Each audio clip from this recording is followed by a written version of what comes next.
They gave us insulin to defeat diabetes. They gave us penicillin to win World War II. They gave us Prozac to heal the mind. For 150 years, Eli Lilly was the hero of American medicine. But heroes aren't supposed to hold patients hostage. Today, that tradition of saving lives has been sold off, piece by piece, to satisfy the hunger of Wall Street. We are talking about a corporation that transformed a life-saving humanitarian gift into a luxury item, marking up costs by over 1,000%, while patients died unable to pay. This is the double life of Eli Lilly, the genius that gifted us the power to live, and the ruthless profiteer that decided exactly how much that life is worth. From Civil War chaos to the industrialization of miracles. The origins of the global pharmaceutical complex are often imagined in sterile white laboratories or gleaming corporate boardrooms, but the genesis of Eli Lilly and Company lies in the mud, blood, and disease of the American Civil War. The founder, Colonel Eli Lilly, was not a businessman by training. He was a soldier and a chemist who had witnessed firsthand the horrific limitations of 19th century medicine. Serving as a Union artillery officer, he saw men die not just from Confederate grape shot, but from infection, dysentery, and the erratic, often poisonous concoctions peddled by the unregulated apothecaries of the era.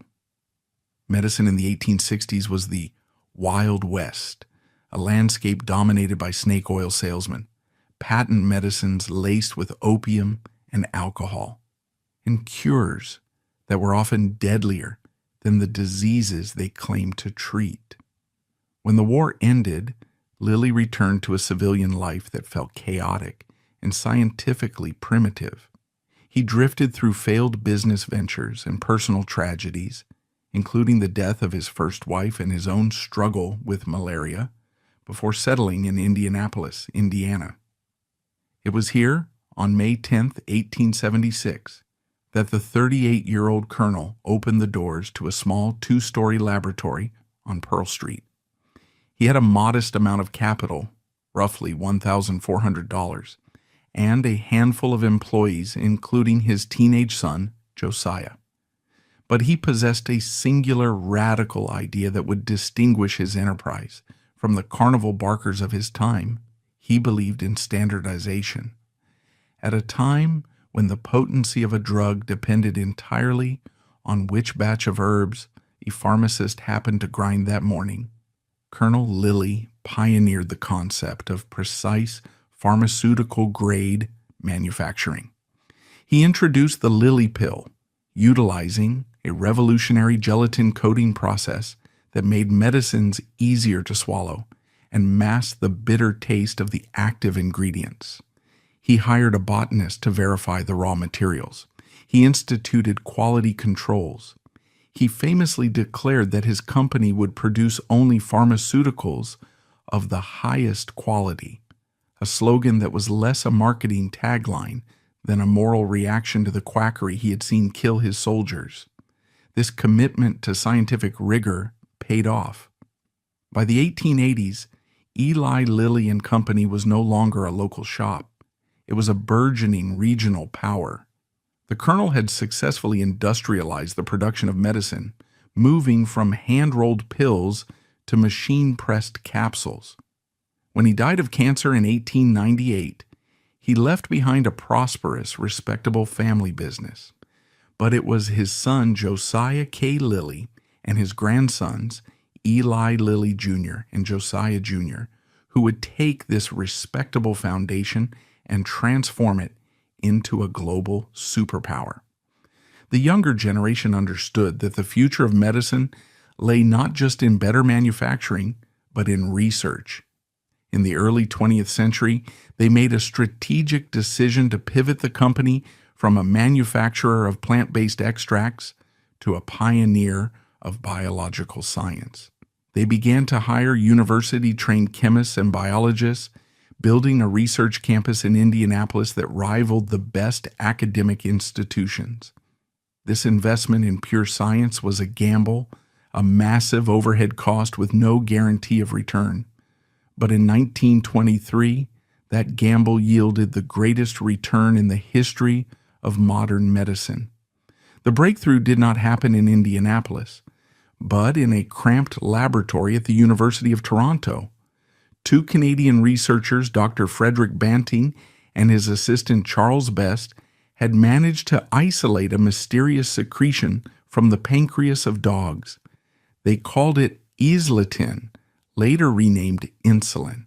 They discovered that this substance could regulate blood sugar and effectively reverse the symptoms of diabetes, a disease that, until that moment, was a slow, agonizing death sentence.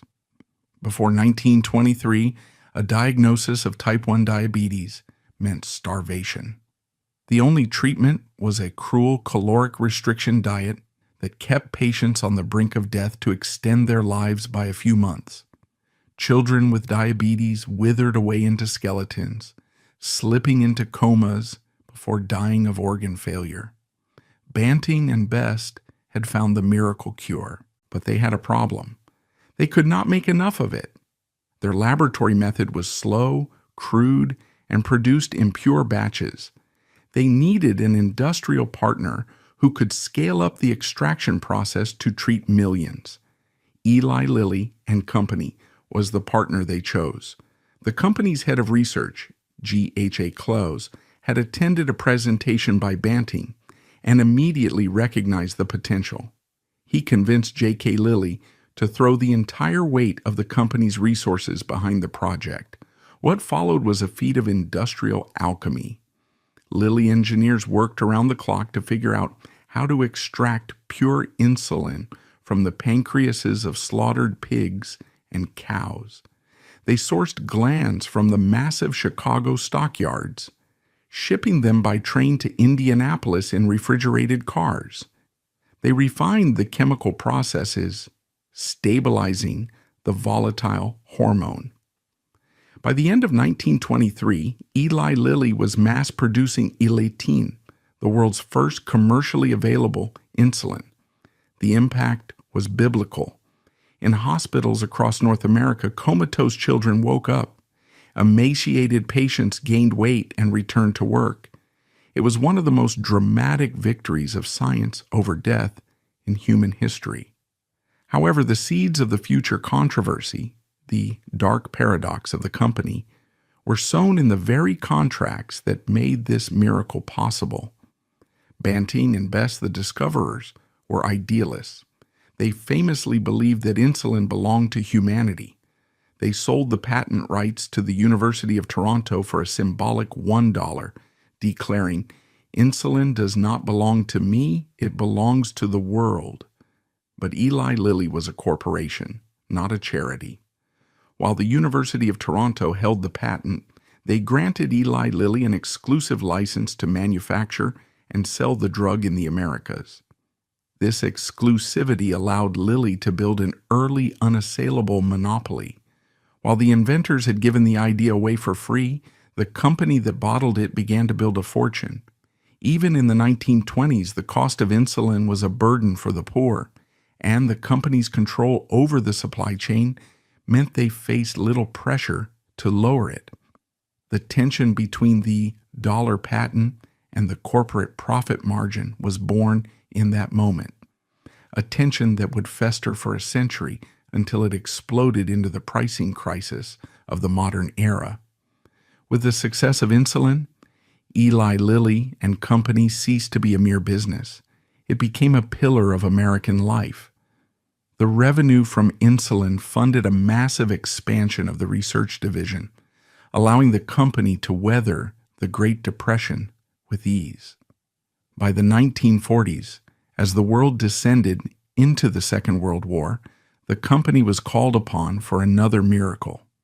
The U.S. government approached Lilly to help mass produce a new experimental mold juice called penicillin.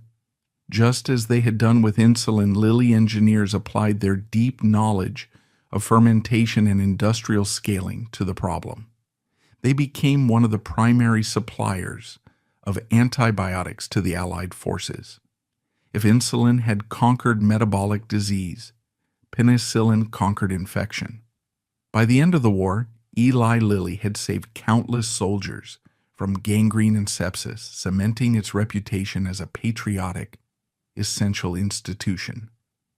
But as the post-war era dawned, the character of the company began to shift. The founding generation, the Colonel and his son J.K., were gone. The grandsons, Eli Jr. and Josiah Jr., were aging. The company was transitioning from a family-run enterprise into a modern publicly traded behemoth. The Colonel's laboratory, once defined by a personal commitment to quality, was becoming a big pharma corporation, defined by stock prices, quarterly earnings, and the relentless pursuit of the next blockbuster drug. The era of the miracle cure was ending. The era of the blockbuster profit was about to begin. As the 1940s drew to a close, Eli Lilly and Company sat at the apex of the pharmaceutical world, shielded by a twin armor of scientific prestige and immense tax-protected wealth. However, the mechanisms the family built to preserve their fortune during this era were just as innovative and calculated as their drug discoveries. In 1937, amidst the economic ravages of the Great Depression, the family patriarchs, J.K. Lilly Sr. and his sons Eli Jr. and Josiah Jr., made a decision that would define the company's structure for the next century. They established the Lilly Endowment. On the surface, the endowment was a gesture of staggering generosity. It was a charitable foundation dedicated to the support of religion, education, and community development, primarily in their home state of Indiana.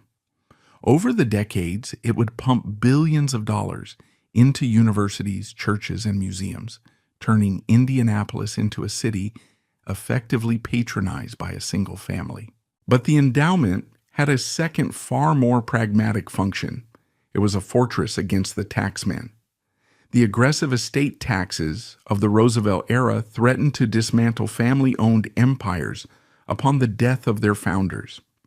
By transferring vast blocks of non-voting company stock into the tax-exempt endowment, the Sacklers of Indiana ensured that the family could retain voting control of the corporation without being forced to sell shares to pay inheritance taxes. It was a brilliant piece of financial engineering. It locked the company's ownership structure in place, creating a symbiotic relationship where the company's profits fueled the charity, and the charity's existence protected the company from hostile takeovers or market volatility. This structure meant that Eli Lilly was not just answerable to Wall Street. It was answerable to a massive, silent, family-controlled shareholder that prioritized long-term stability over short-term gains. This era also saw the first stirrings of the legal and ethical controversies that would later consume the industry. While the narrative of insulin was one of pure humanitarian triumph, the business reality was far sharper. Even in the 1940s, the U.S. Department of Justice began to look askance at the pharmaceutical industry. In 1941, the DOJ indicted Eli Lilly and two other companies for fixing the price of insulin. The government alleged that the companies, who controlled the entire supply chain of this life-saving hormone, had colluded to keep prices artificially high and uniform, effectively forming an insulin trust. The companies pleaded nolo contendere and paid small fines, but the case was a harbinger. It revealed that the dollar patent of Banting and Best had been fully captured by corporate interests. The precedent was set. A drug essential for life was a commodity, and its price would be determined not by the cost of production, but by what the market could bear. The company had learned that holding a monopoly on survival was the most profitable business model on earth. By 1948, the direct leadership of the founding dynasty began to fade. Eli Lilly Jr., the grandson of the Colonel, and the driving force behind the research pivot, died. His brother Josiah Jr., took the helm, but the sheer scale of the operation, now a multinational behemoth, required a new breed of management. The company began to transition from family rule to the rule of the technocrats, professional managers, lawyers, and marketers who viewed medicine through the lens of scale and efficiency. The Colonel's laboratory was gone. In its place stood a modern pharmaceutical giant, flush with cash from the war, protected by a massive endowment, and holding the monopoly keys to diabetes treatment. But the world of medicine was changing. The era of extracting cures from nature, like insulin from pancreases or penicillin from mold, was ending. The new frontier was synthetic chemistry. The scientists in Indianapolis were no longer looking for what nature had provided. They were trying to engineer molecules that could alter the human mind and body in ways nature never intended. Why cure a patient once when you can keep them sick and paying forever? The transformation of Eli Lilly and company from the patriarchal, ethics-driven Colonel's laboratory into the ruthless titan of modern big pharma was not a gradual evolution. It was a violent metamorphosis, driven by a series of existential crises, scientific gambles, and criminal concealments that occurred between 1950 and 2000. This half-century marked the death of the old family ethos where the patient came first, and the birth of a new corporate theology where the stock price was the only deity. To understand the insulin price fixing of the 21st century, one must first understand the desperate, profit-hungry culture that was forged in the scandals of the late 20th century. The unraveling began quietly in the 1950s. As the glory of the penicillin era faded, Lilly needed a new revenue stream to maintain its massive research campus in Indianapolis. They found it not in curing disease, but in masking pain. In 1957, Lilly introduced a synthetic opioid painkiller called Darvon. Darvon was marketed aggressively as a safe, non-addictive alternative to stronger narcotics like codeine. It became a staple of American medicine cabinets, a mild pill for headaches and backaches.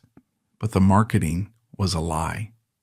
Decades later, independent studies would reveal that Darvon was barely more effective than aspirin for pain, yet it carried a significant risk of heart toxicity and addiction. It became one of the most abused drugs in America, linked to thousands of accidental overdoses and suicides. Lilly knew about the toxicity risks for years, but fought tooth and nail to keep the drug on the market because it was a cash cow. Darvon was the proto-scandal, teaching the company a dangerous lesson. A mediocre, dangerous drug could still be a blockbuster if the marketing was loud enough. But the true turning point, the event that traumatized the company and stripped away its remaining innocence, was the Oraflex disaster of the early 1980s. By 1980, Eli Lilly was in a slump. It hadn't had a major breakthrough in years. The executives were desperate for a miracle drug to compete with rivals like Pfizer. They bet everything on a new anti-inflammatory drug called binoxaprofen, branded as Oraflex. It was hyped as a cure for arthritis that could actually halt the progression of the disease, a potential gold mine for an aging population. The FDA approved Oraflex in 1982. The launch was a spectacle of modern PR, with press kits claiming it was safer than aspirin. The stock price soared, but within weeks the dream turned into a nightmare. Reports began to flood in from the United Kingdom and from U.S. hospitals. Elderly patients taking Oraflex were turning yellow. Their livers were failing, and they were dying. The scandal was not that the drug had side effects. All drugs do. The scandal was that Eli Lilly knew. Investigations by the Justice Department and the FDA revealed that Lilly executives had received reports of liver deaths from their overseas trials in the UK, but had failed to report them to U.S. regulators. They had suppressed the body count to secure the FDA approval. The fallout was swift and brutal. Oraflex was pulled from the market just 3 months after its U.S. launch. In 1985, the Department of Justice charged Eli Lilly and Company with 25 criminal counts of failing to report adverse reactions. The company pleaded guilty to the misdemeanor charges and paid a $25,000 fine, a pittance. But the reputational damage was total. The good name of the colonel was dragged through the mud. The company was viewed by the public and the medical community as incompetent and dishonest. Inside the Indianapolis headquarters, the Oraflex disaster created a culture of paranoia and desperation. The company was financially wounded and legally humiliated. They needed a savior. They needed a drug so revolutionary, so culturally transformative, that it would make the world forget about Oraflex. They found it in a molecule called fluoxetine. The development of fluoxetine was a triumph of rational drug design. In the 1970s, Lilly scientists, led by Ray Fuller, David Wong, and Brian Malloy, decided to target a specific neurotransmitter, serotonin. The prevailing theory was that depression was caused by a chemical imbalance, specifically a lack of serotonin in the synaptic gaps between brain cells. The Lilly team synthesized a molecule that did one thing with laser-like precision.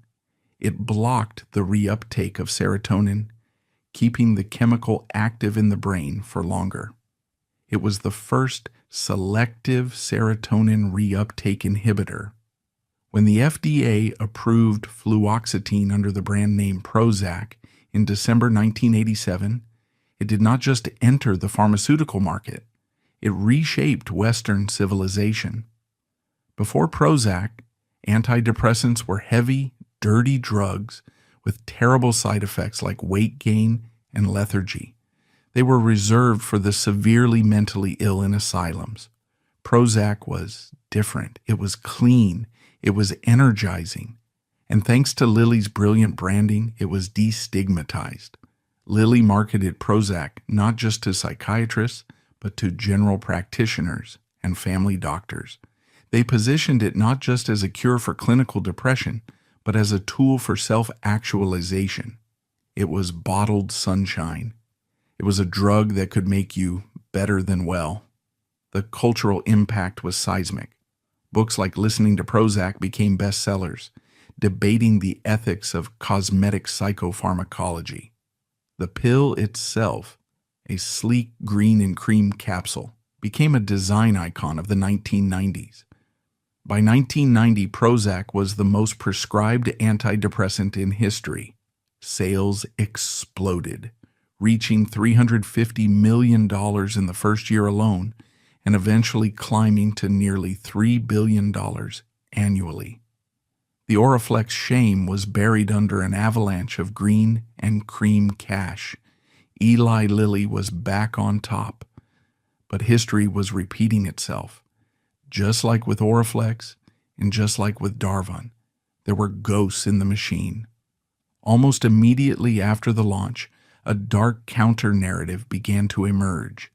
Patients with no prior history of violence were reporting sudden, terrifying, intrusive thoughts of suicide and homicide shortly after starting the drug.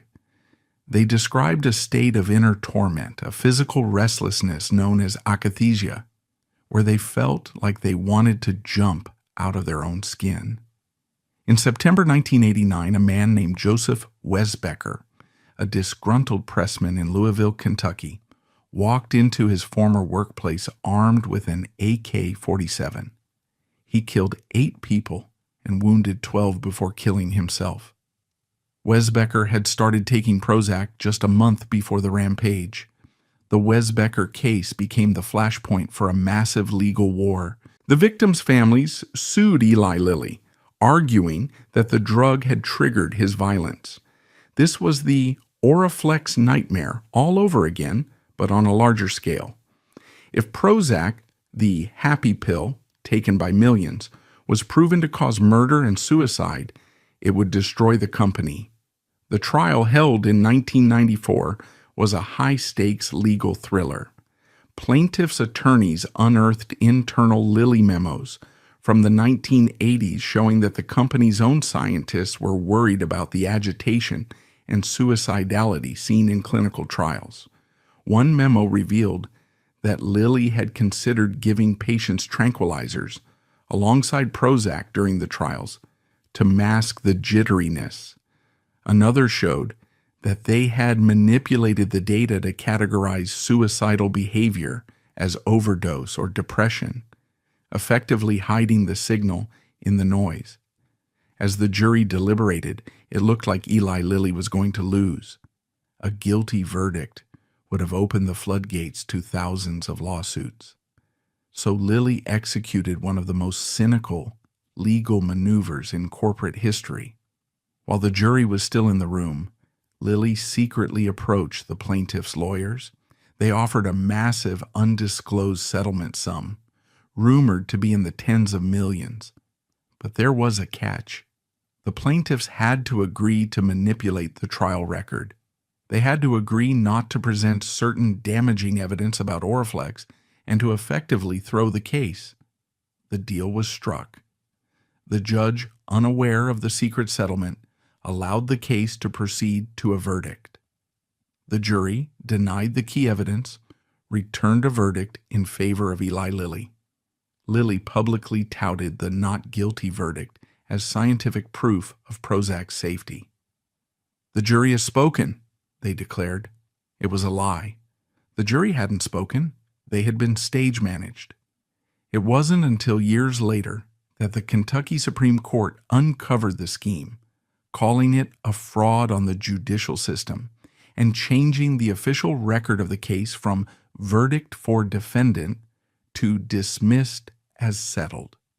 But the trick worked. The Wesbecker verdict killed the momentum of the anti-Prozac lawsuits. Lilly had successfully bought its way out of the truth. Prozac remained on the market, largely carrying no black box warning about suicide for another decade. The message to the executives in Indianapolis was clear. You can sell a dangerous drug and you can hide the data as long as you have enough money to buy the verdict. Secure in their dominance of the antidepressant market, Lilly's executives in the mid-1990s grew even more ambitious. They had conquered sadness. Now they wanted to conquer madness. They turned their sights on schizophrenia and bipolar disorder, a market that had been stagnant for decades. The weapon they forged was olanzapine, branded as Zyprexa. Launched in 1996, Zyprexa was hailed as a scientific breakthrough. It was an atypical antipsychotic, designed to silence the voices of schizophrenia without the horrific side effects of older drugs. But Lilly faced a mathematical problem. Schizophrenia affects only about 1% of the population. A drug limited to that 1% could be profitable, but it could never be the sun god needed to replace Prozac. To satisfy Wall Street's hunger for double-digit growth, Lilly needed Zyprexa to be taken by everyone. This necessity birthed the Viva Zyprexa campaign, a marketing operation launched in 2000 that would become the most infamous example of off-label promotion in pharmaceutical history. The campaign was a systematic effort to bypass the FDA. While the drug was approved only for adults with schizophrenia and bipolar mania, Lilly's sales representatives were trained to pitch it as a universal mood stabilizer for anyone who was difficult, agitated, or acting out. The company identified two vulnerable populations as their primary targets for expansion: the elderly and children. For the elderly, Lilly targeted the lucrative nursing home market. Sales scripts instructed representatives to frame Zyprexa to geriatricians not as an antipsychotic, but as a solution for behavioral symptoms of dementia. If a patient with Alzheimer's was pacing, yelling, or uncooperative, Zyprexa was presented as the safe and gentle way to calm them down. This marketing pitch concealed a deadly reality. The FDA had explicitly warned that giving antipsychotics to elderly patients with dementia increased the risk of stroke and death. Lilly knew this. Internal emails later revealed that executives discussed the mortality signal in their data, but decided that the nursing home market, worth hundreds of millions of dollars, was too valuable to abandon. They were selling a chemical restraint that could kill the patient, marketed as a convenience for the nursing staff. The strategy for children was even more cynical. Although Zyprexa had no FDA approval for pediatric use, and despite the known risks of hormonal changes and weight gain in developing bodies, Lilly aggressively targeted pediatricians and child psychiatrists. Internal documents seized by federal investigators revealed a disturbing corporate mantra, 5 at 5. This slogan was taught to sales reps as a catchy way to advise doctors. Prescribe 5 milligrams of Zyprexa at 5 p.m. The goal was not to treat a specific pathology, but to sedate a disruptive or moody child just in time for the parents to have a quiet evening at home. The company was effectively marketing a powerful brain-altering antipsychotic known to cause massive weight gain as a chemical babysitter for unruly kids. The financial success of Viva Zyprexa was staggering. Sales skyrocketed, eventually reaching $4.2 billion a year. It became the single most profitable product in the company's history, surpassing even Prozac. But as the revenue climbed, so did the weight of the patients. In the clinical trials, Lilly scientists had observed a side effect that was impossible to ignore. Patients taking Zyprexa gained enormous amounts of weight. It wasn't just a few pounds, it was 40, 60, even 100 pounds in a matter of months. This visceral fat accumulation triggered a metabolic cascade. Patients developed sky-high cholesterol, triglycerides, and, most dangerously, hyperglycemia. Zyprexa was causing type 2 diabetes. The irony was Shakespearean. Eli Lilly, the company that had built its reputation on treating diabetes with insulin, was now causing diabetes with its antipsychotic. The executives in Indianapolis were terrified of this link. If doctors associated Zyprexa with diabetes, they would stop prescribing it, especially for long-term maintenance. The blockbuster status would collapse. So the company engaged in a cover-up.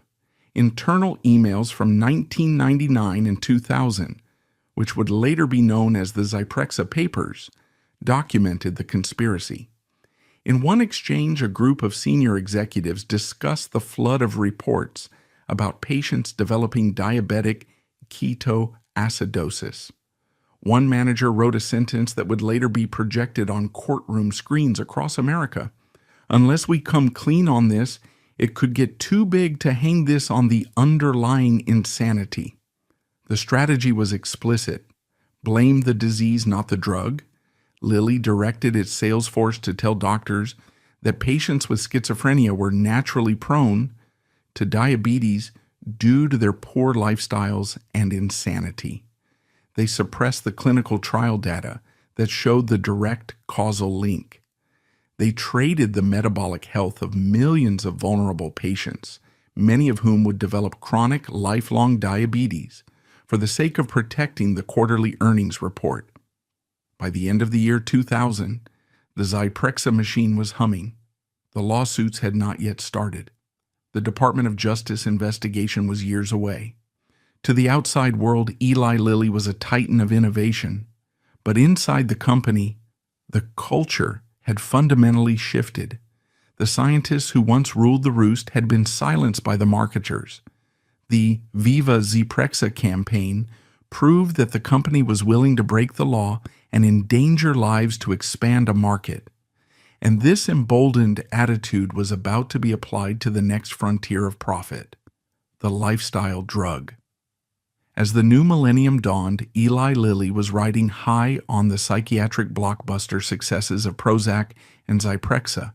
But the company's ambition was not limited to the brain. The executives in Indianapolis had watched with envy as their rival, Pfizer, launched Viagra in 1998. That little blue pill had done something unprecedented. It had transformed a medical condition, erectile dysfunction, into a multi-billion-dollar lifestyle market. It had proven that men would pay a premium not just to be cured, but to be enhanced. Lilly wanted a piece of that action. They possessed a molecule in their pipeline called tadalafil. Like Viagra, it was a PDE5 inhibitor designed to increase blood flow.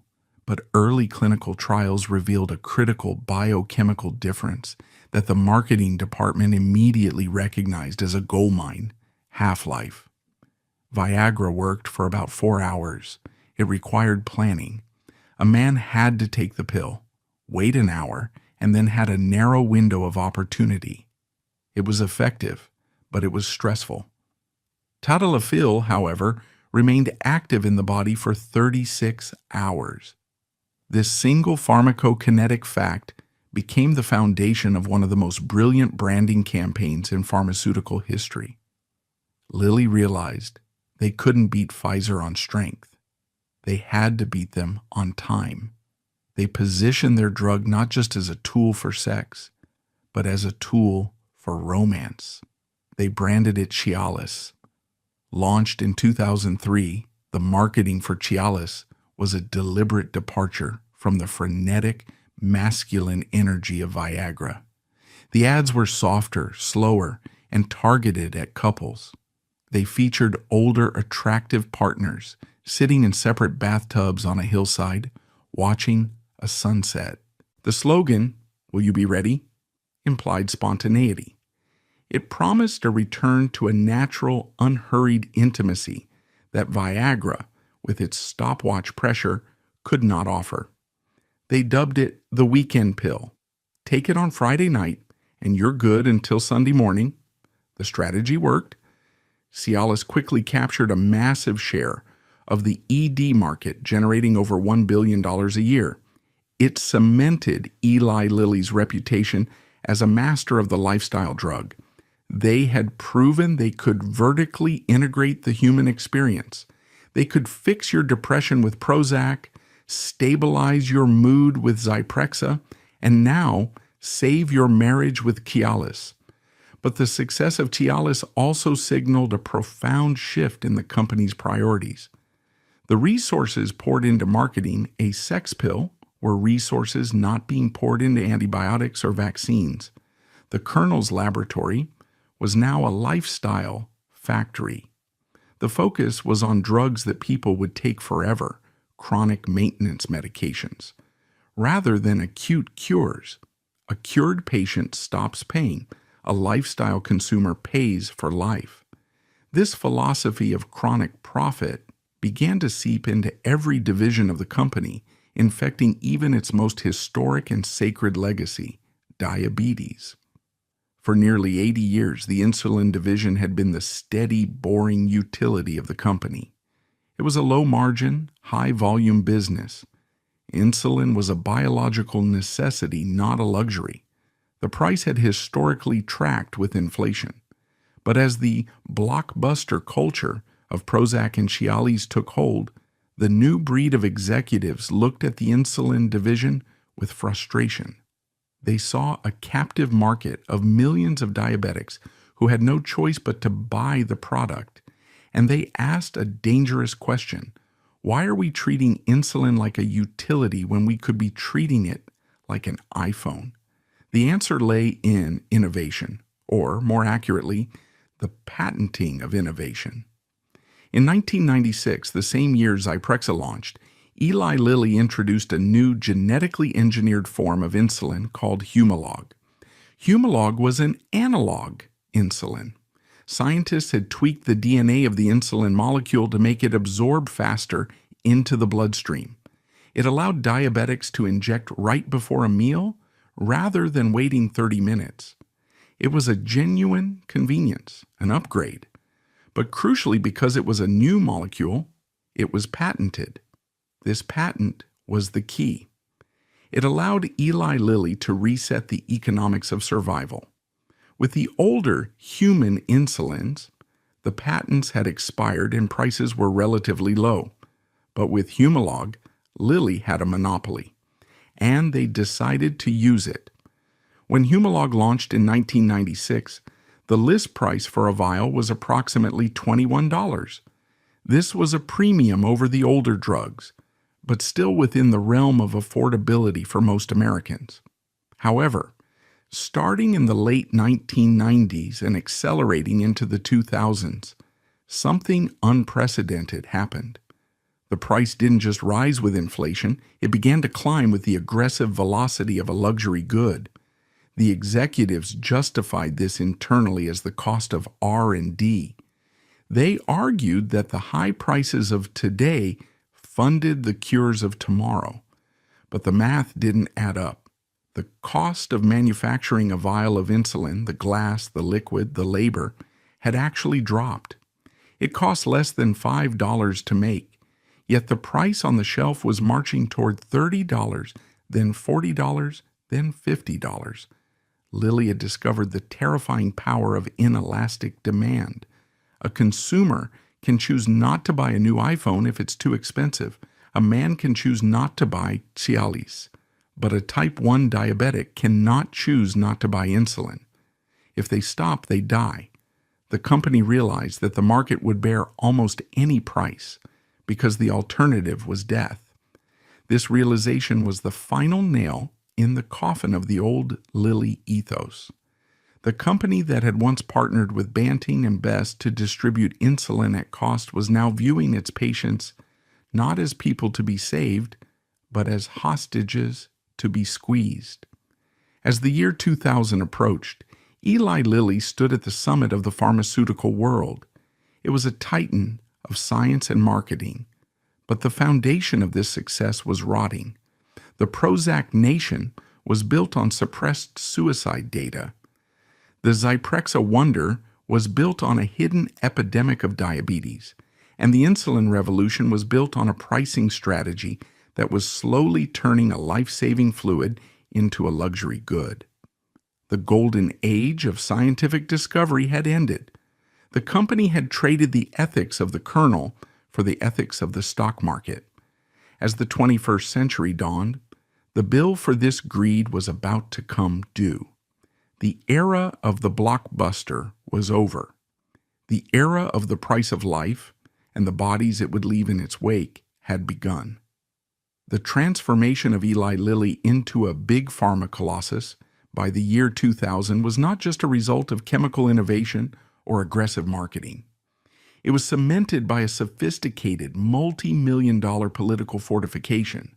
To protect the golden goose of Prozac and the rising star of Zyprexa from the threats of regulation and generic competition, the executives in Indianapolis realized they needed to conquer Washington, D.C.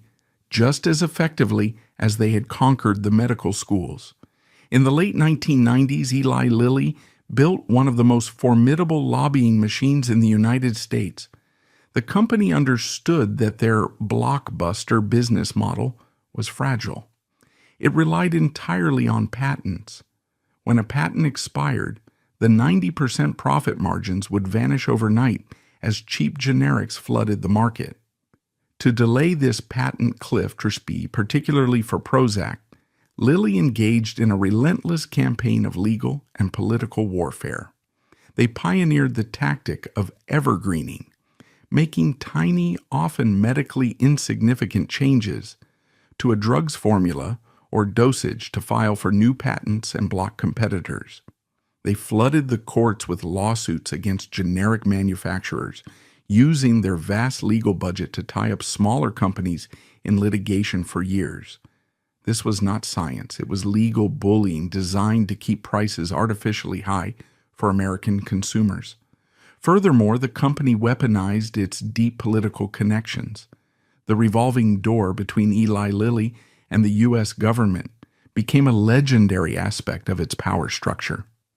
Key figures moved seamlessly between the boardroom in Indianapolis and the White House. George H.W. Bush had served on the Lilly Board of Directors in the late 1970s before becoming vice president.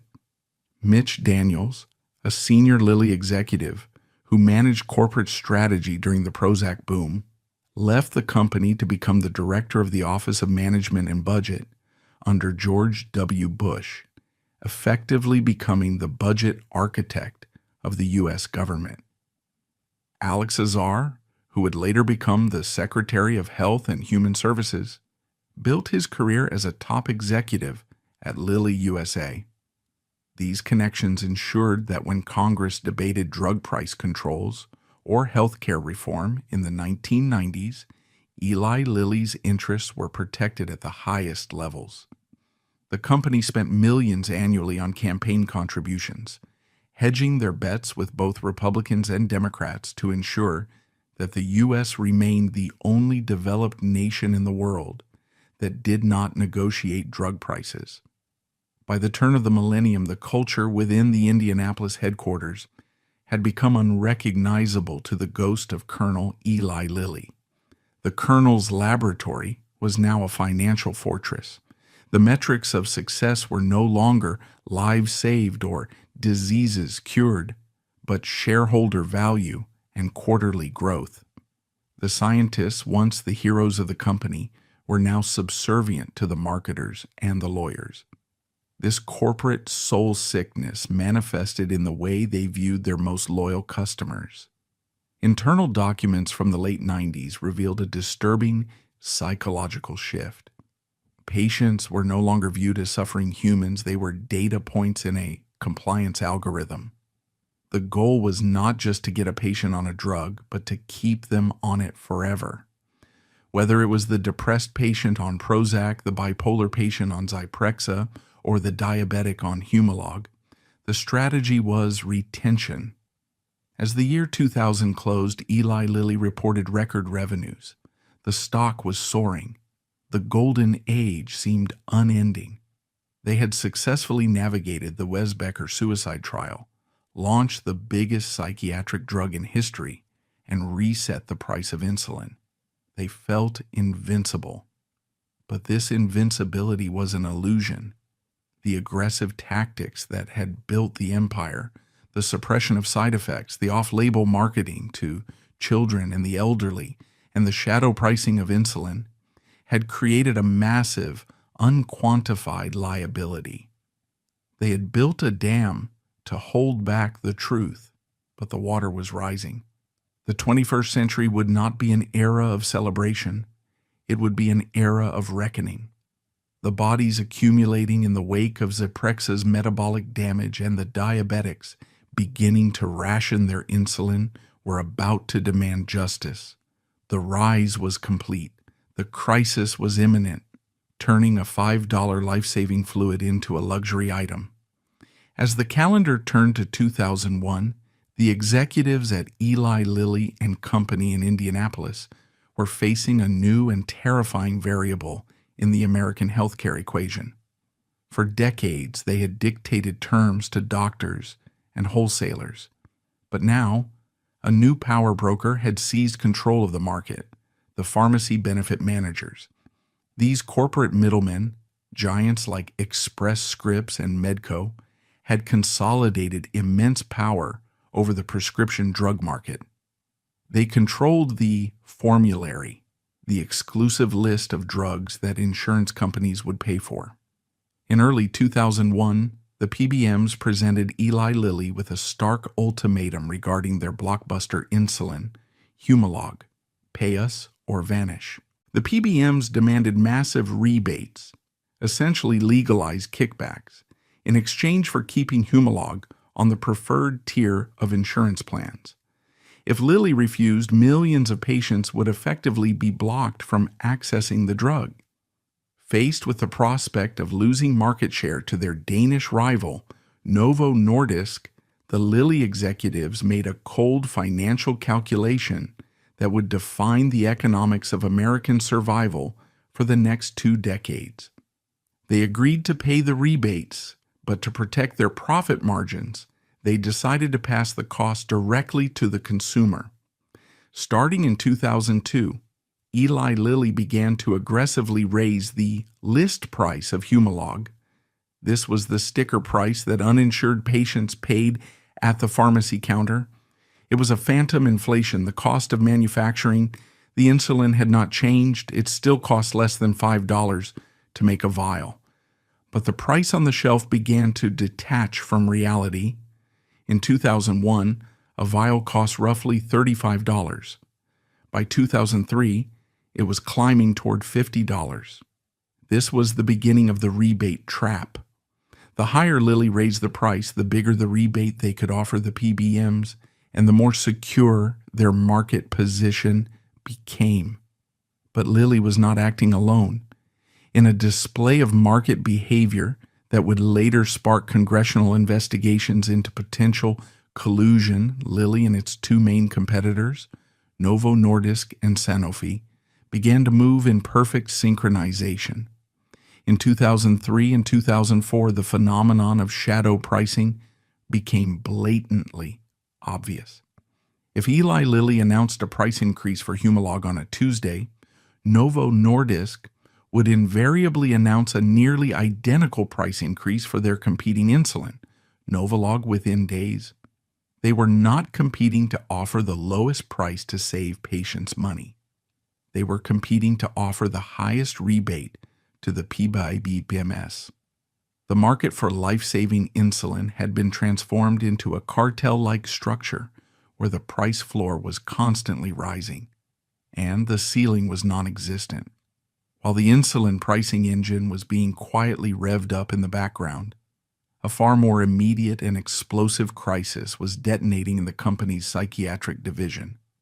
The Zyprexa cover-up, which had held firm throughout the late 90s, began to unravel in 2002. Independent researchers and brave physicians began to publish data that Eli Lilly had tried to suppress. The link between Zyprexa and massive weight gain was undeniable, but new studies in 2002 and 2003 confirmed something far deadlier. The drug was causing rapid onset hyperglycemia and type 2 diabetes. Reports flooded into the FDA of patients, young, healthy adults with no history of blood sugar issues, slipping into diabetic comas after just months on the drug. Eli Lilly's legal department went into a defensive crouch. They knew the internal emails, the 5 at 5 directives, and the discussions about underlying insanity were smoking guns. Their strategy was to contain the damage through secrecy. As the first product liability lawsuits were filed in 2004, Lilly settled them one by one, forcing the plaintiffs to sign ironclad non-disclosure agreements.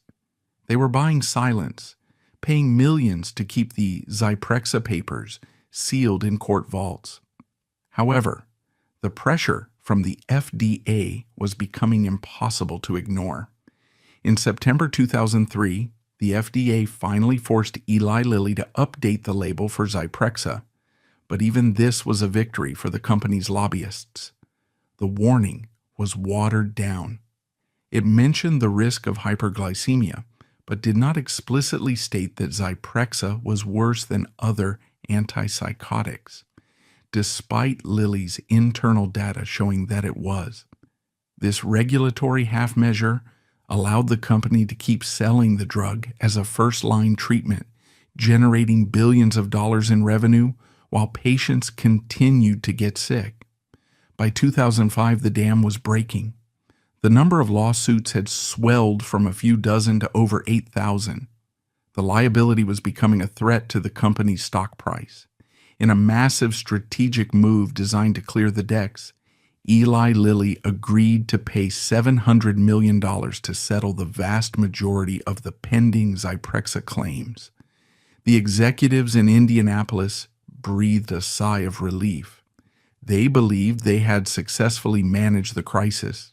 They had paid a tax on their profits, but they had kept the incriminating documents secret. They thought the story was over. They were wrong. In 2006, the company faced a threat they had not anticipated: a whistleblower with a conscience. Dr. David Eagleman, a physician and researcher, had been hired as an expert witness for the plaintiffs in the Zyprexa litigation. During the discovery process, he was given access to millions of pages of Eli Lilly's internal documents. He sat in a room and read the emails from the marketing executives. He read the strategy documents for Viva Zyprexa. He read the cold-blooded discussions about marketing the drug to the elderly in nursing homes and to children, despite the known risks. Eagleman was horrified. He realized that the $700 million settlement was just hush money. The public and the doctors prescribing the drug still didn't know the truth. He decided to break the seal. In December 2006, in a dramatic act of civil disobedience that would change the pharmaceutical industry forever, Dr. Eagleman leaked the secret documents to a reporter at the New York Times, Alex Berenson. The resulting series of front-page articles hit the newsstands like a bomb. The Zyprexa papers were laid bare for the world to see. The public read the emails where executives joked about weight gain. They read the plans to bypass the FDA. They saw the proof that Eli Lilly had systematically misled doctors for a decade. The leak triggered an immediate and ferocious reaction. The United States Department of Justice, which had been sniffing around the edges of the case, launched a full-scale criminal investigation. This was no longer a civil dispute about side effects. It was a federal inquiry into criminal fraud. As 2006 came to a close, Eli Lilly was a company under siege. Its stock price wobbled. Senators demanded hearings. The FBI was interviewing former sales reps. The golden age marketing tactics of the 90s were now being viewed through the lens of the federal criminal code. But even as the legal noose tightened around the psychiatric division, the insulin division continued its work. The price of Humalog had quietly ticked up again, crossing the $74 threshold. The company was fighting for its life in Washington, but in the pharmacies of America, it was still quietly bleeding the patients dry. The criminal investigation launched by the Department of Justice in 2007 was the most significant existential threat Eli Lilly had faced since the Oriflex disaster 2 decades earlier. But this time, the scale was exponentially larger. Federal prosecutors were not just looking at a failure to report data. They were building a case for systematic fraud. They alleged that the company had intentionally marketed Zyprexa for unapproved uses to generate billions in revenue, all while concealing the drug's metabolic dangers. The evidence provided by Dr. Eagleman's leak was damning. It showed a corporate culture that viewed regulatory compliance as an obstacle to be circumvented, not a rule to be followed.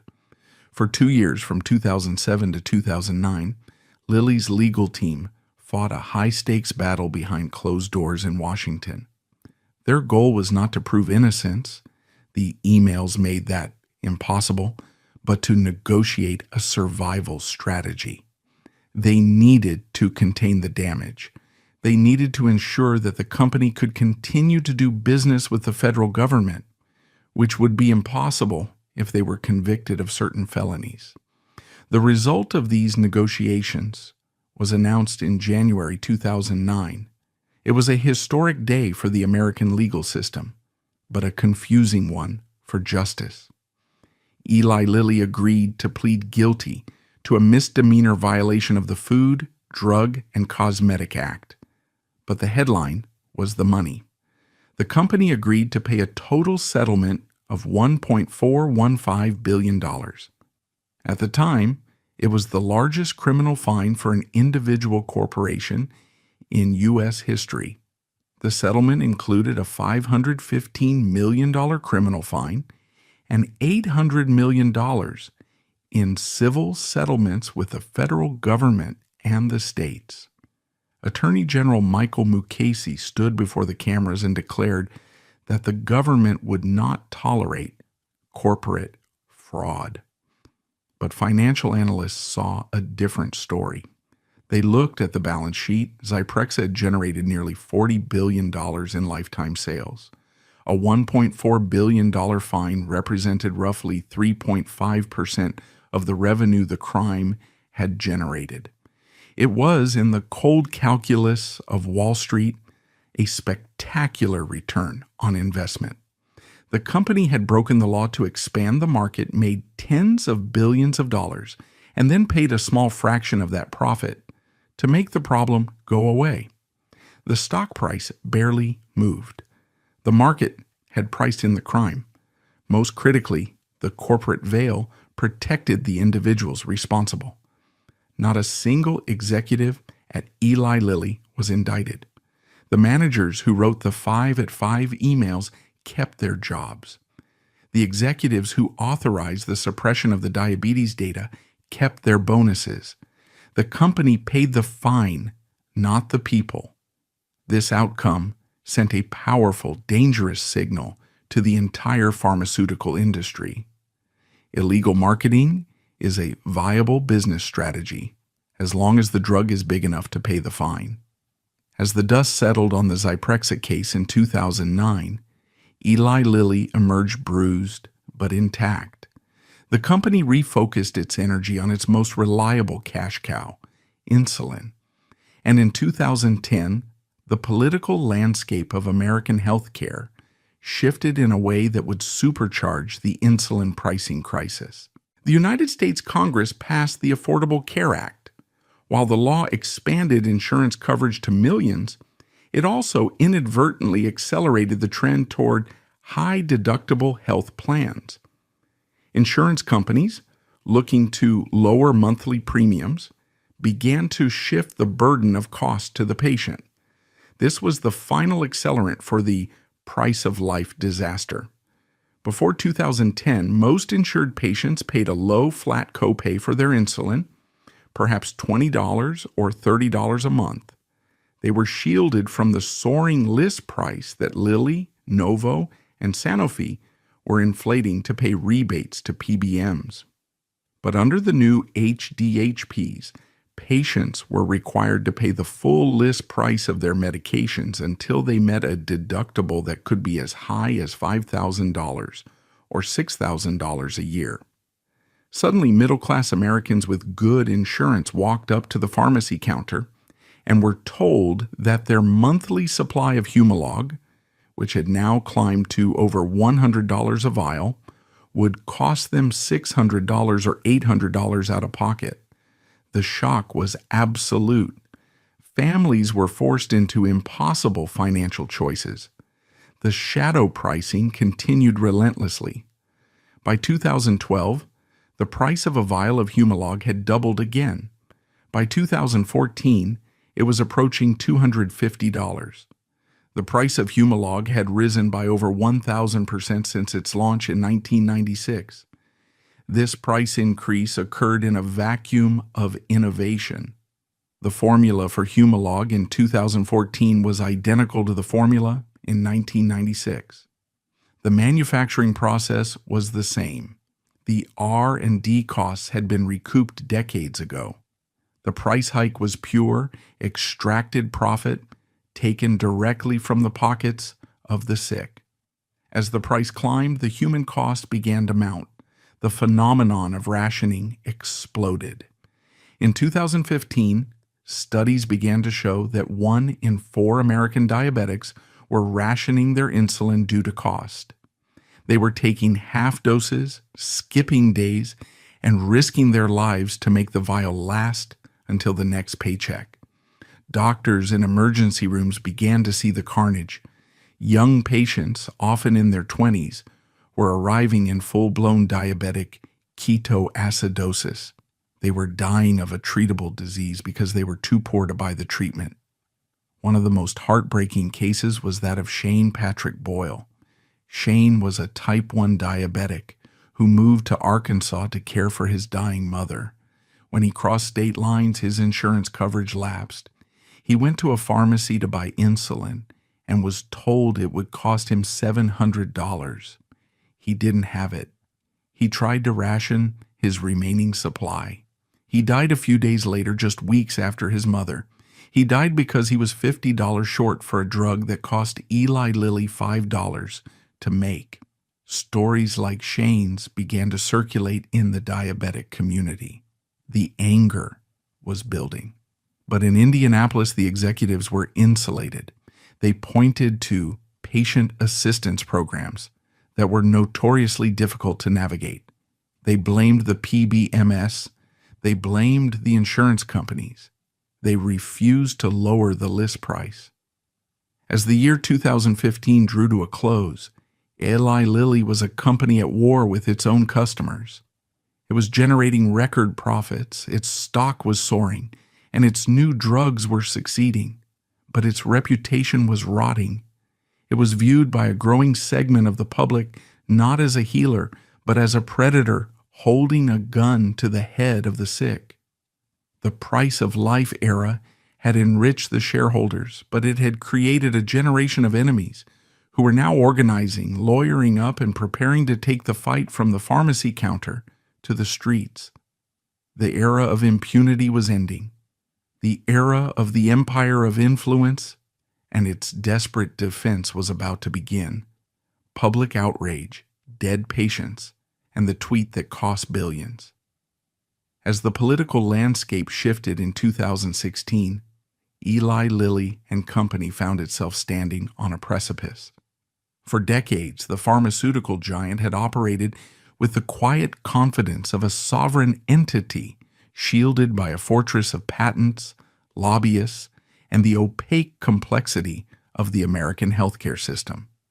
Its empire of influence in Washington, D.C. was legendary, a machine that had successfully blocked price negotiation laws and protected the rebate trap that fueled its record-breaking profits. But as the 2016 presidential election cycle heated up, the ground beneath the Indianapolis headquarters began to tremble. The company was about to collide with a force it could not bribe, lobby, or silence: the raw, organized anger of the dying. The catalyst for this uprising was not a regulator or a politician, but a hashtag: Insulin. All began to appear on Twitter and Facebook, at first a whisper among isolated patients, then a roar. For years, type 1 diabetics had suffered in shame, hiding their financial struggles, borrowing money from family to pay for the $300 vials of Humalog that kept them alive. Social media shattered that isolation. Patients began to post photos of their pharmacy receipts, slips of paper showing copays of $600, $900, or $1,200 a month. They shared stories of rationing, of reusing dull needles, of eating once a day to stretch their supplies. The data points of the insulin crisis were no longer hidden in actuarial tables. They were trending on timelines. In the volatile atmosphere of the 2016 campaign, drug pricing moved from a niche policy issue to the center stage. Both Donald Trump and Hillary Clinton launched blistering attacks on the pharmaceutical industry. Trump famously declared that drug companies were getting away with murder, a rhetorical grenade that terrified the executives at Lilly. They knew their pricing model was indefensible in the court of public opinion. The cost of manufacturing Humalog had not changed in 20 years. It was still under $5 a vial. Yet the list price had soared over 1,000%. The spread was pure profit, and now the spotlight was on it. Lilly's initial response was to fortify the ramparts. The company ramped up its lobbying expenditures, pouring millions into Capitol Hill to ensure that the angry rhetoric of the campaign trail did not translate into legislative action. They focused their firepower on protecting the non-interference clause of the Medicare Part D legislation, the law that explicitly forbade the federal government from negotiating drug prices. This clause was the cornerstone of their profitability, and they defended it with the ferocity of a besieged kingdom.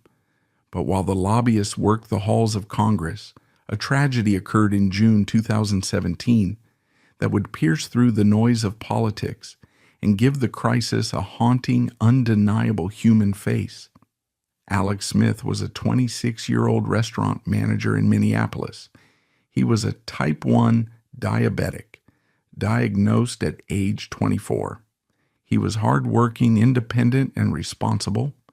Under the Affordable Care Act, he had been covered by his mother's health insurance plan, which shielded him from the brutal list price of his medication. But the law had a cliff. Coverage ended on a child's 26th birthday. In May 2017, Alec aged out of his mother's plan. His job did not offer health insurance. He looked into buying a private plan on the marketplace, but the premiums were $450 a month with a $7,600 deductible, money he simply didn't have. He decided to go uninsured and pay for his insulin out of pocket until he could find a better job. On June 20th, 2017, Alec went to the pharmacy to pick up his monthly supply of insulin and testing strips. The pharmacist rang up the total. It was $1,300. Alec looked at his bank account. He had less than $1,000 to his name. He was short. He left the pharmacy empty-handed. He did not ask his parents for money, perhaps out of pride, perhaps because he didn't want to be a burden. He made a fatal calculation. He decided to ration his remaining supply of insulin. He figured he could stretch what he had left until his next paycheck arrived.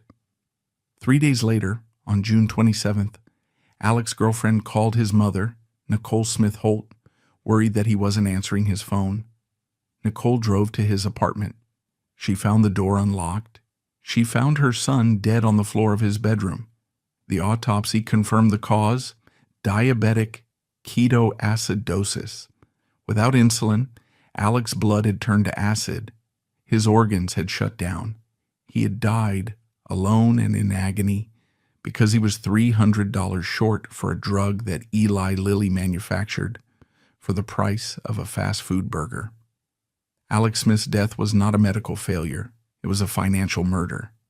His mother, Nicole Smith Holt, channeled her grief into a burning righteous fury. She became the face of the insulin justice movement.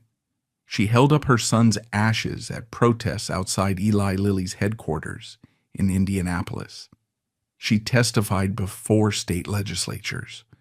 She told Alec's story to anyone who would listen: CNN, the BBC, the New York Times. The Alex Smith narrative was a nightmare for Eli Lilly. It stripped away the complex arguments about PBMS, rebates, and supply chains. It reduced the issue to a simple, brutal moral equation. An American company was letting young people die to protect its stock price. There was no spin that could counter the image of a mother holding her son's ashes. Inside the corporate fortress, the executives went into damage control mode. Internal strategy documents would later reveal that Lilly was monitoring the protests closely. They knew they were losing the PR war, but they refused to do the one thing that would solve the problem: lower the price. Lowering the list price would anger the PBMS, reduce rebates, and potentially hurt their placement on insurance formularies. The business model was a trap they had built themselves, and they couldn't find a way out without sacrificing revenue. Instead, they launched a counteroffensive of corporate social responsibility. In late 2017, Eli Lilly announced the creation of the Lilly Diabetes Solution Center. It was a call center staffed by operators in Indianapolis, designed to help distressed patients navigate the complex healthcare system. The company touted the Solution Center as a humanitarian breakthrough. They claimed they were helping patients find coupons, savings cards, and patient assistance programs. They ran slick advertisements featuring compassionate operators on headsets. But to the activists on the ground, This was performative charity. The assistance programs were notoriously difficult to navigate. They required reams of paperwork, proof of income, and tax returns. They were means-tested, excluding the middle class. If a patient made just a few dollars above the poverty line, they were often ineligible. The savings cards had monthly caps and fine print that excluded anyone on government insurance like Medicare. Critics argued that the Solution Center was a cynical deflection. It was designed to help just enough people to provide a PR talking point, without actually addressing the root cause, the $300 list price. It was a classic tactic of the empire of influence.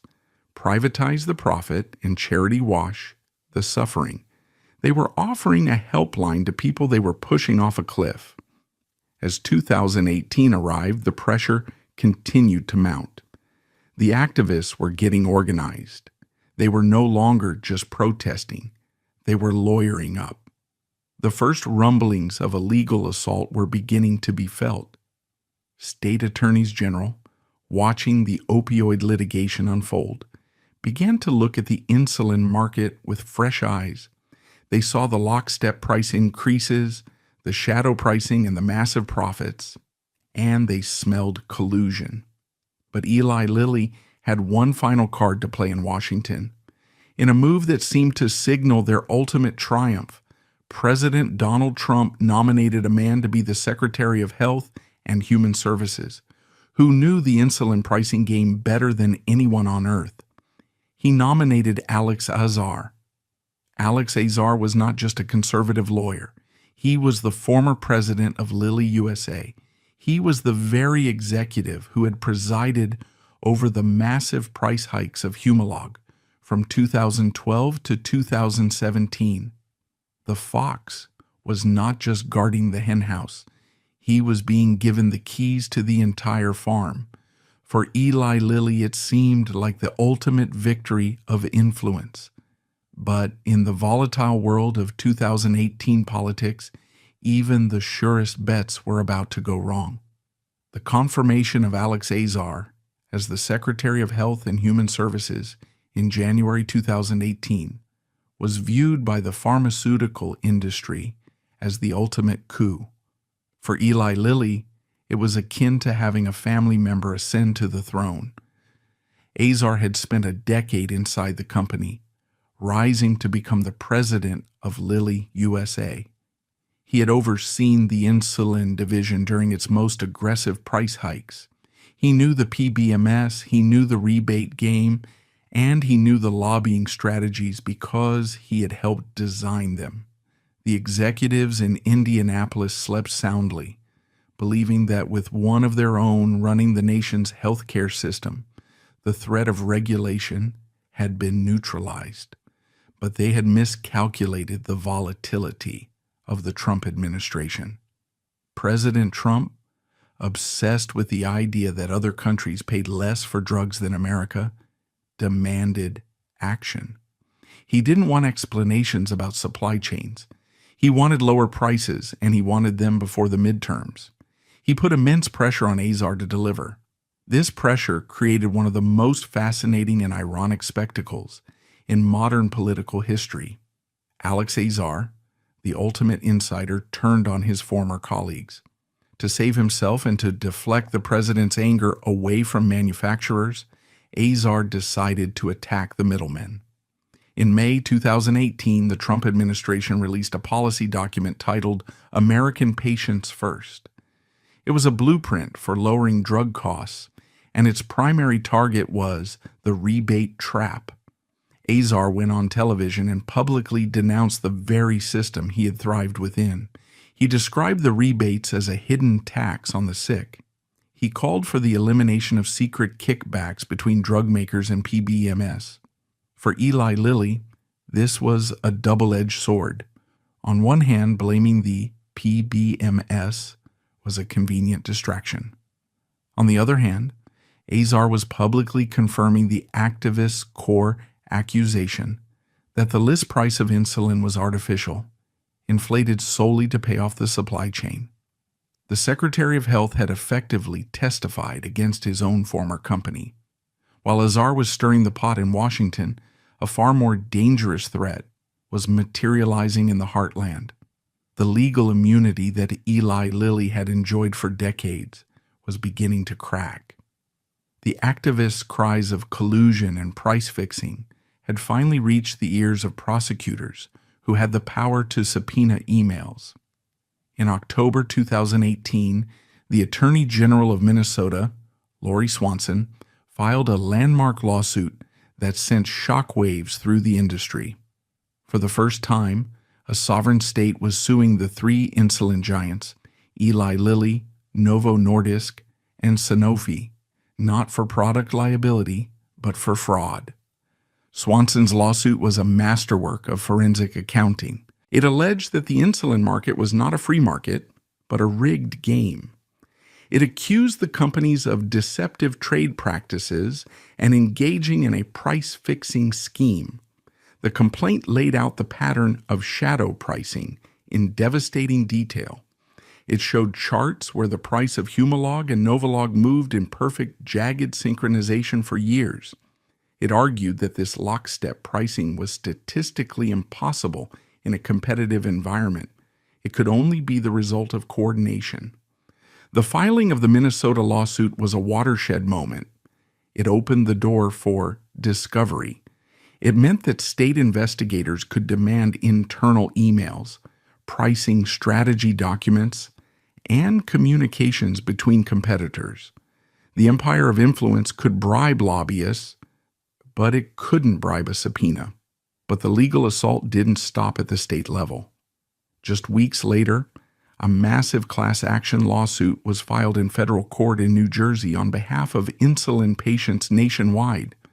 The plaintiffs were represented by Hagen's Berman, a fearsome class action firm known for taking on Big Tobacco and Enron. The legal theory behind this federal lawsuit was breathtakingly aggressive. The lawyers didn't just accuse Eli Lilly of greed, they accused the company of racketeering.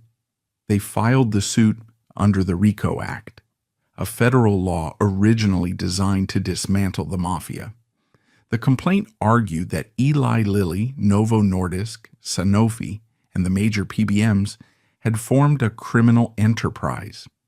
It alleged that they had conspired to artificially inflate the list price of insulin to defraud patients, splitting the illicit proceeds through the rebate system. The use of the RICO statute was a nuclear option. If found liable, the companies would face treble damages. They would have to pay 3 times the actual harm caused. Given that the harm was billions of dollars in overpayments by millions of patients, the potential liability was existential. Inside the Indianapolis headquarters, the mood shifted from confidence to siege mentality. The legal department expanded. The company hired outside counsel from the most expensive white shoe firms in New York and Washington. They filed motions to dismiss, arguing that the pricing was lawful and that the rebate system was standard industry practice. But the judges weren't dismissing the cases. They were letting them proceed. As 2018 drew to a close, Eli Lilly was fighting a two-front war. In Washington, their former boss, Alex Azar, was attacking their business model. In the courts, prosecutors were calling them racketeers. And on the streets, the Trace Insulin for All movement was growing more radical. Protesters were no longer just holding vigils. They were engaging in civil disobedience. They were traveling in caravans to Canada to buy insulin for 1/10 of the price, live streaming the transactions to shame the American system.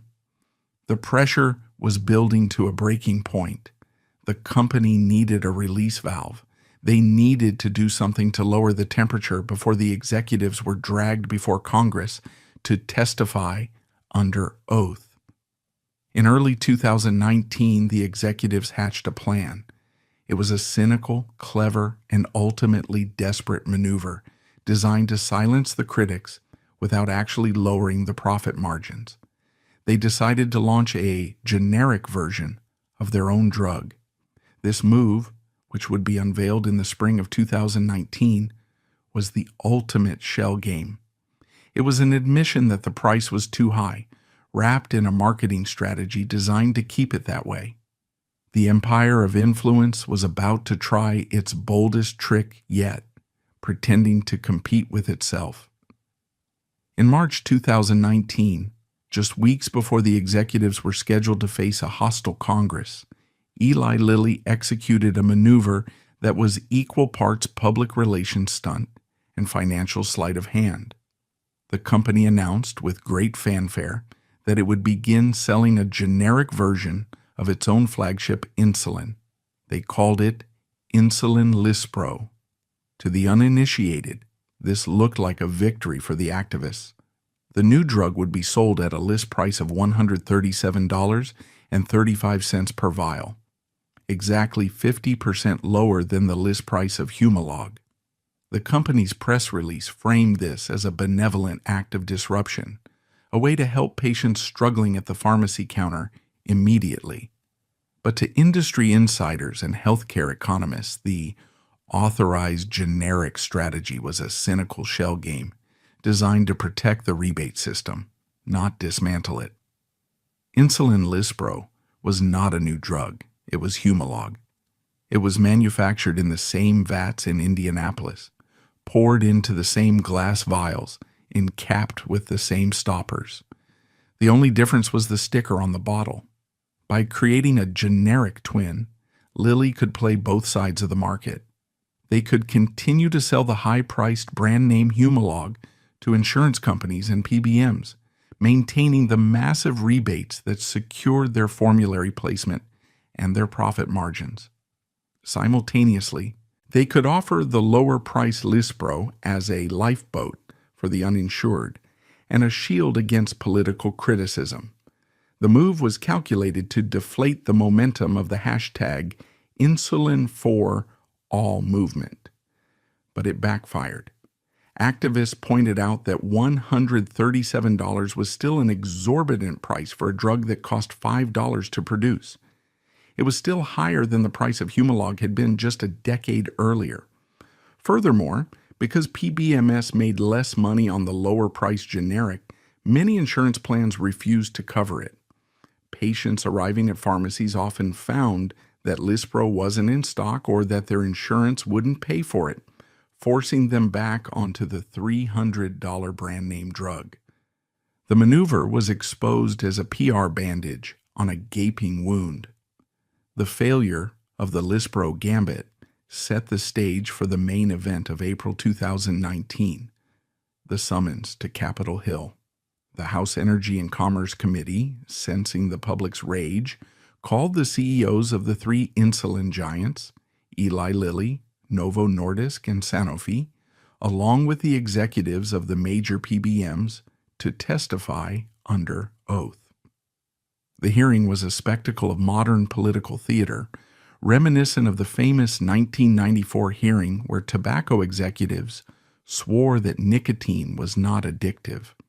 The pharmaceutical executives sat in a row, facing a panel of lawmakers armed with charts showing the 1,000% price increase of their products.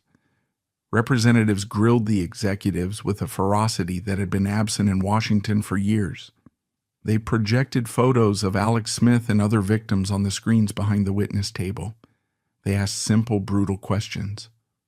Why did the price go up when the cost of production didn't? Did you talk to your competitors before raising prices? How can you justify a $300 price tag for a century-old drug? Eli Lilly's representative stuck to a carefully rehearsed script. He blamed the complexity of the American healthcare system. He blamed the middlemen sitting a few seats away. He pointed to the new $137 generic as proof of the company's commitment to access. But the defense rang hollow. When pressed on why they didn't simply lower the price of Humalog itself, the answer dissolved into jargon about market dynamics and formulary access. The hearing did not result in immediate legislation. The gridlock in Washington was too strong, but it achieved something arguably more important. It destroyed the industry's moral authority. For decades, Eli Lilly had positioned itself as a scientific savior. The hearing stripped away that veneer and revealed a cartel of rent-seekers pointing fingers at each other while patients died. The term, the Insulin cartel, moved from activist placards into the congressional record. Following the hearing, the empire of influence shifted its strategy from offense to defense. They knew federal legislation was stalled, so they turned their attention to the states where the threat was more immediate. Across the country, state legislatures began to pass copay cap bills. Colorado was the first, capping the monthly out-of-pocket cost of insulin at $100 for state-regulated insurance plans. Other states followed suit. Lilly lobbied heavily to shape these bills. They didn't fight the caps outright. That would have been political suicide, but they worked to ensure the caps only applied to the patient's copay, not the insurance company's cost. This meant Lilly still got paid its full inflated list price. The cost was simply shifted from the patient to the insurance pool. It was a way to relieve the immediate pressure on patients without reducing the company's revenue. As 2019 turned into 2020, the battle lines had hardened into a stalemate. The activists had won the moral argument, but the company had preserved its pricing power. The lawsuits were grinding slowly through the courts, bogged down in procedural motions. The authorized generic was on the shelves, but uptake was slow. Then a new, unforeseen variable entered the equation, one that would stress test the American healthcare system to its breaking point and expose the cruelty of the employment-based insurance model that Eli Lilly relied upon. In March 2020, the COVID-19 pandemic swept across the United States. For Eli Lilly, the pandemic was initially viewed as an opportunity for redemption. The company pivoted its massive research infrastructure with impressive speed. Within months, they had partnered with a biotech firm to develop monoclonal antibody treatments for COVID-19. The federal government pre-ordered hundreds of millions of dollars worth of the drug bamlanivimab. Lilly flooded the airwaves with commercials touting science at the speed of life, positioning itself once again as the heroic innovator saving the world from a plague. But for the diabetic community, the pandemic was a nightmare scenario. As the economy locked down, millions of Americans lost their jobs. In the United States, losing your job usually means losing your health insurance. Suddenly, the high-deductible crisis that had plagued the middle class morphed into a no-insurance catastrophe for the newly unemployed. A laid-off waiter who needed Humalog was no longer facing a high copay. He was facing the full $275 list price with zero income. The demand at free clinics and safety net pharmacies spiked. The Easy Insulin for All activists, now organizing via Zoom, highlighted the grotesque irony of the moment. Eli Lilly was receiving billions in taxpayer money to develop COVID treatments. Yet, it refused to lower the price of insulin for the very taxpayers who were funding its research and dying in the economic fallout. The pandemic laid bare the fragility of the system Lilly had exploited. It proved that linking life-saving medication to employment status was a death sentence in a crisis. And while Lilly's PR team touted their antibody treatments, a quiet, devastating report was being finalized in the offices of the United States Senate that would prove once and for all that the insulin crisis was not an accident of the market, but a conspiracy of the boardroom.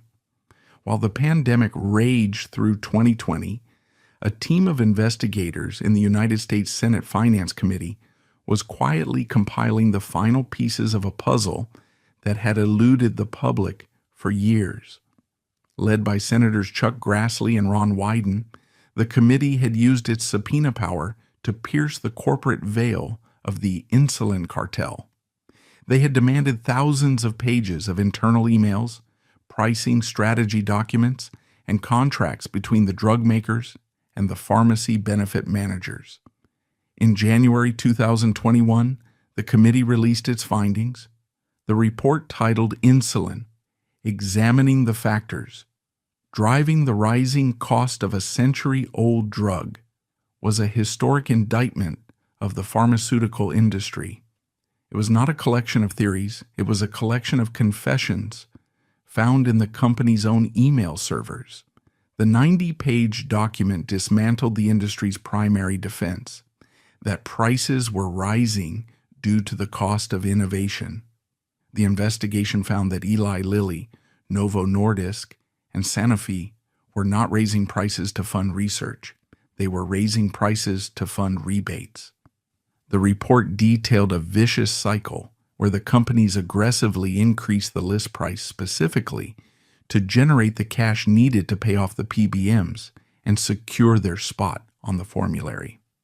But the most damaging revelations concerned collusion. The report cited internal emails where Lilly executives monitored Novo Nordisk's price increases in real time. One email chain showed executives discussing how they should match a competitor's price hike to the penny to avoid disrupting the market equilibrium. It was the smoking gun for shadow pricing. The investigation concluded that the companies engaged in signaling, making price moves that telegraphed their intentions to competitors, effectively running a cartel without ever needing to meet in a smoke-filled room. Senator Wyden stated plainly that the insulin market was lighting the match of drug pricing abuse. The report provided the evidentiary bedrock for the lawsuits piling up in state courts. It proved that the suffering of patients like Alex Smith was not an unfortunate side effect of capitalism. It was the engineered result of a rigged market. Despite the damning report, Eli Lilly held the line on pricing throughout 2021. The company was betting on political gridlock. The Biden administration, focused on the pandemic and infrastructure, had not yet moved on drug pricing. The empire of influence believed it could weather the storm. However, the cultural tide was turning. The anger over insulin had seeped into the popular consciousness. It was a punchline on late-night TV, a plot point in medical dramas, and a constant source of viral outrage on TikTok. The brand Eli Lilly was becoming toxic. Then, in November 2022, a singular, bizarre, and culturally defining event occurred that would do more damage to the company's stock price in one afternoon than 20 years of activism. It did not happen in a courtroom. It happened on Twitter. Elon Musk, the erratic new owner of the platform, had just introduced Twitter Blue, a feature allowing anyone to buy a blue check mark, previously a sign of official authenticity, for $8 a month. On the afternoon of November 10th, 2022, a prankster created a fake account with the handle at Eli Lilly and Company. They paid the $8, got the blue verification badge, and tweeted a single 9-word sentence. "We are excited to announce insulin is free now." The tweet was perfect in its simplicity. It looked official. It used the company's logo. And it promised the one thing millions of people had been praying for. The tweet went viral instantly. It was retweeted thousands of times within minutes. For several hours it remained live, unchecked by Twitter's decimated trust and safety team. Inside Lilly's headquarters in Indianapolis, panic set in. Executives scrambled to contact Twitter to get it taken down, but no one answered the phone. Meanwhile, the financial markets reacted. Investors, seeing the news and fearing that Lilly's lucrative insulin revenue stream was about to evaporate, began to sell. The stock price tanked. By the time the market closed the next day, Eli Lilly's stock had dropped by 4.37%, wiping out approximately $15 billion in market capitalization. $15 billion of value vanished because of a joke. But the true impact of the Twitter Blue incident was not financial. It was moral. The prank forced a national conversation about why the tweet was so effective. It was funny only because the reality was so grotesque. The prankster had held up a mirror to the company, and the reflection was ugly. In the aftermath, Lilly was forced to issue a humiliating apology on its real account. "We apologize to those who have been served a misleading message from a fake Lilly account." The internet's response was ferocious. "You should apologize for charging $300 for a drug that costs $5 to make," read the top reply. The corporate machinery had lost control of the narrative. They could bribe lobbyists, they could settle lawsuits, but they could not stop a meme. The incident proved that the public's patience had snapped.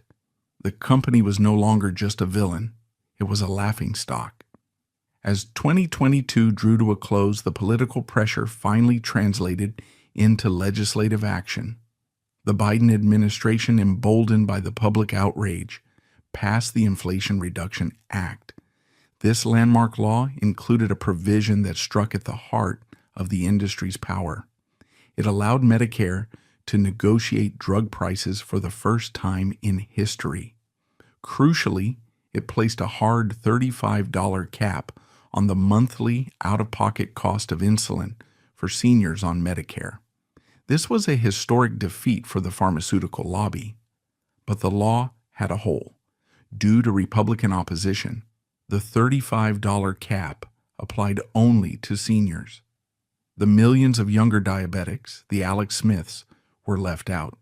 They still faced the $300 list price. This partial victory created an untenable situation for Eli Lilly.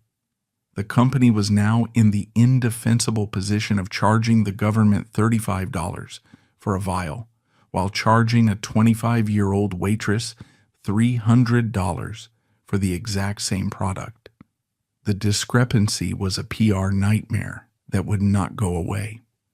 In the C-suite in Indianapolis, CEO David Ricks looked at the landscape. The state lawsuits were advancing. The Senate report had exposed the cartel. The Twitter prank had humiliated them.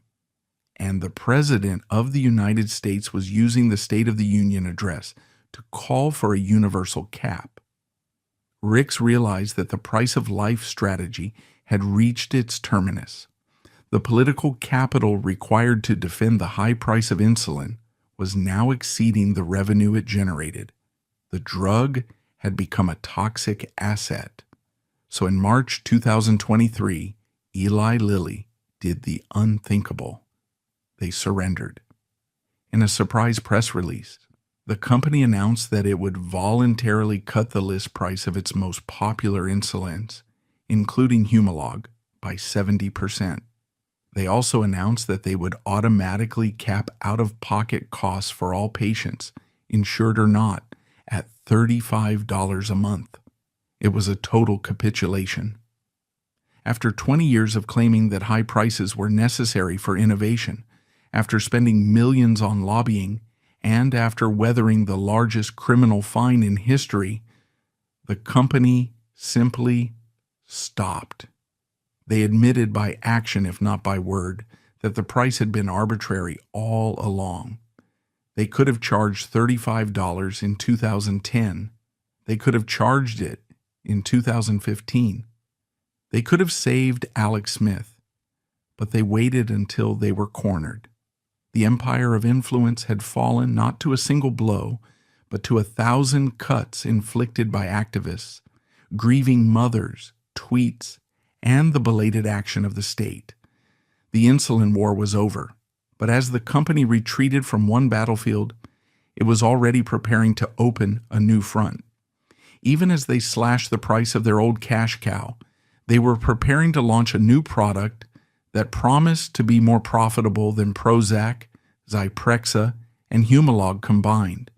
They were about to cure obesity, abandoning insulin to chase the next trillion-dollar monopoly. The dramatic announcement in March 2023, That Eli Lilly would slash the price of insulin by 70% was not the final chapter of a book.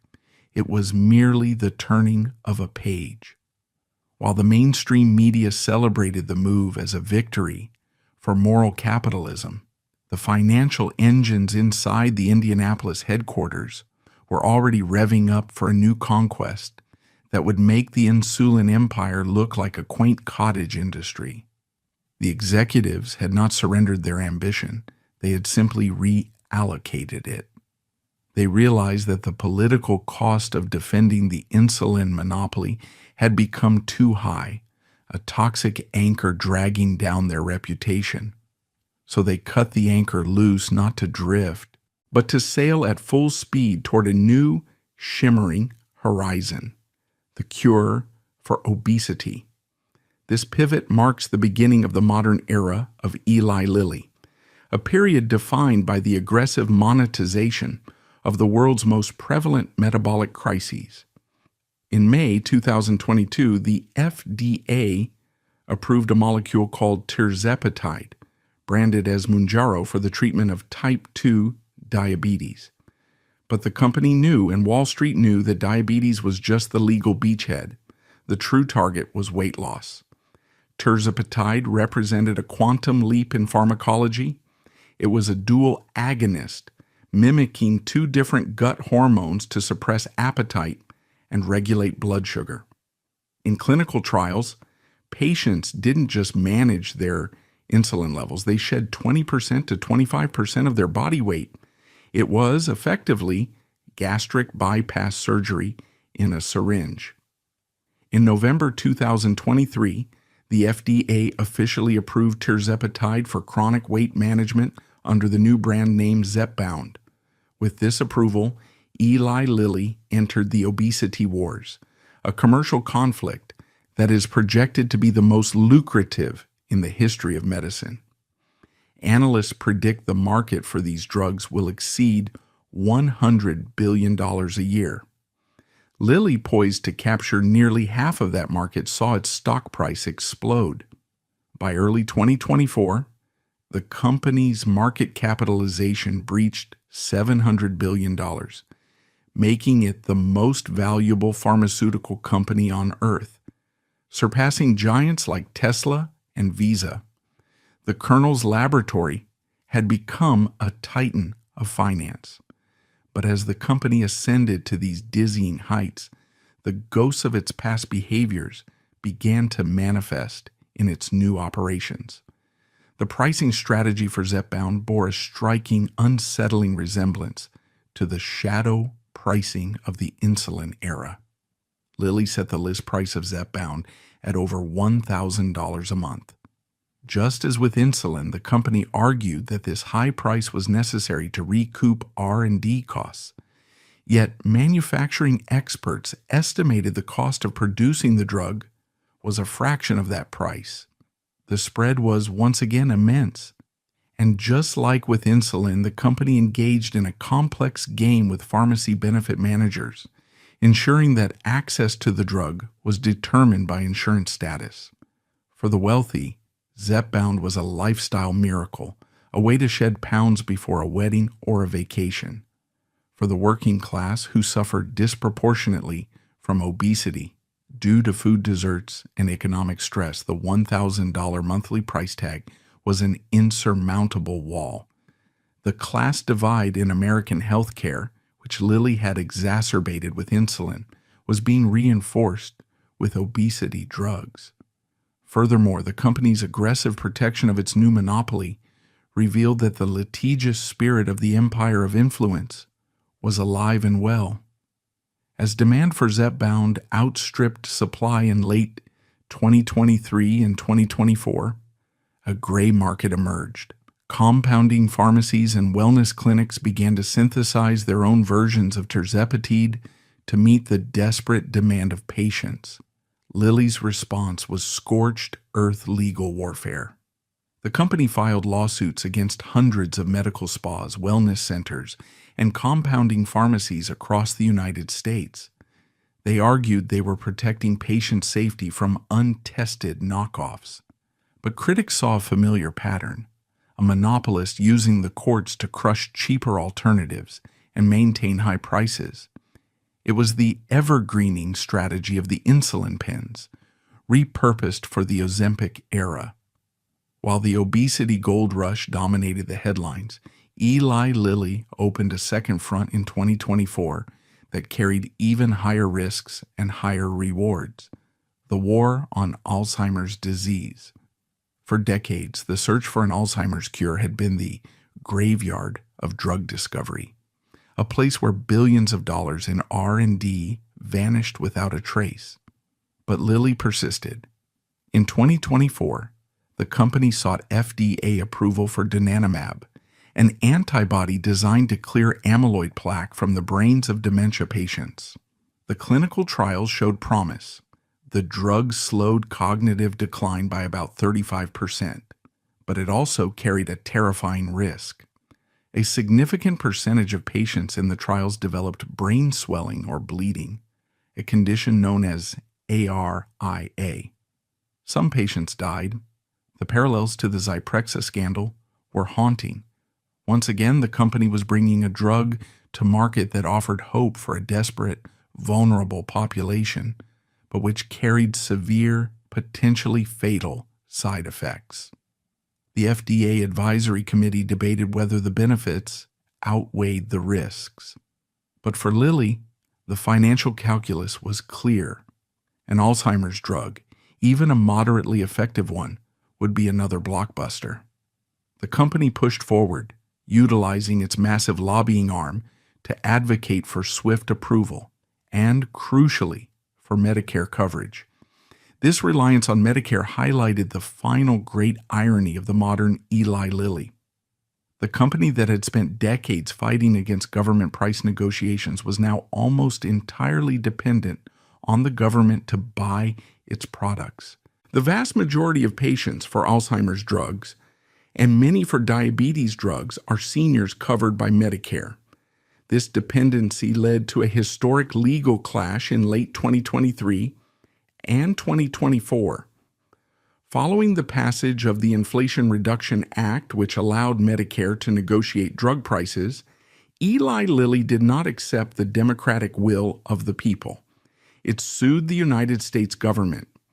In a federal lawsuit, Lilly argued that the price negotiation provisions of the IRA were unconstitutional, a violation of the Fifth Amendment's takings clause. The company claimed that allowing the government to negotiate lower prices was tantamount to seizing their property without just compensation. It was a breathtaking legal argument. The company effectively asserted that it had a constitutional right to charge the government whatever price it wanted. They argued that their profit margin was protected by the Founding Fathers. This lawsuit proved that despite the insulin price cut, the soul of the corporation had not changed. When pushed, Eli Lilly reverted to its factory settings: litigation, obstruction, and the absolute defense of profit margins. The healers were still subservient to the profiteers. The lawsuit against the United States government, the aggressive policing of the obesity drug market, and the continued push for Alzheimer's treatments all point to a single inescapable conclusion. The Eli Lilly of the 21st century is a company defined by a profound and permanent duality.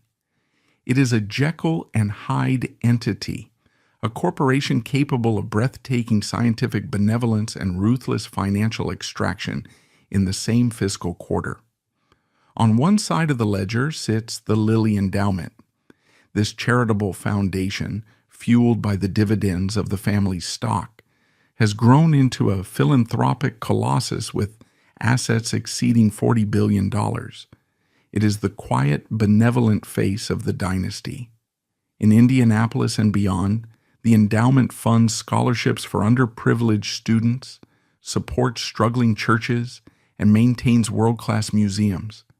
The descendants of Colonel Eli Lilly, who long ago stepped away from the daily management of the company, live lives of quiet, dignified philanthropy. They use the wealth generated by Zepbound and Humalog to do genuine transformative good, insulating themselves from the grittier realities of how that wealth is created. On the other side of the ledger lies the body count. The legacy of the company is inextricably linked to the thousands of lives damaged or lost in the pursuit of the next blockbuster. It is the legacy of the elderly patients who died of liver failure from Oriflex in the 1980s. It is the legacy of the victims of the Wesbecker shooting and the suicides linked to the early days of Prozac. It is the legacy of the children and nursing home residents who developed chronic diabetes from Zyprexa. And most painfully, it is the legacy of Alex Smith and the countless other American diabetics who died rationing insulin because the price was set by a shadow cartel. This duality raises the fundamental question that American society has yet to answer. Is pharmaceutical innovation compatible with the unrestricted profit motive? Eli Lilly's executives argue with fervent conviction that their massive profits are the necessary fuel for discovery. They claim that without the billions earned from the high prices of yesterday, there would be no Mounjaro to cure obesity today, nor any hope for an Alzheimer's cure tomorrow. They argue that the price of life is simply the cost of progress, and that to restrict their profits is to stifle the miracles of the future. But the critics, empowered by the insulin crisis, argue that the cost is too high. They point to financial disclosures, showing that Lilly often spends more on stock buybacks, dividends, and marketing than it does on research and development. They argue that a system which requires the poor to die so that the rich can have new cures is a moral abomination. They see the company not as an engine of innovation, but as a hedge fund with a chemistry set, extracting value from the sick to enrich the shareholders. As of 2024, the verdict of history is still being written. Eli Lilly has survived its scandals. It has weathered criminal convictions, congressional hearings, and public shaming. It has emerged richer and more powerful than ever, riding the wave of the obesity revolution. It has proven that in the modern pharmaceutical industry, there is no crime that cannot be settled with a fine, and no reputation that cannot be rehabilitated with a new miracle drug. The Colonel's Laboratory has become a global titan, a company that has saved millions of lives with its science while devastating thousands with its business practices. It stands as a monument to the complexity of American capitalism, a place where the greatest healers can also be the most ruthless profiteers.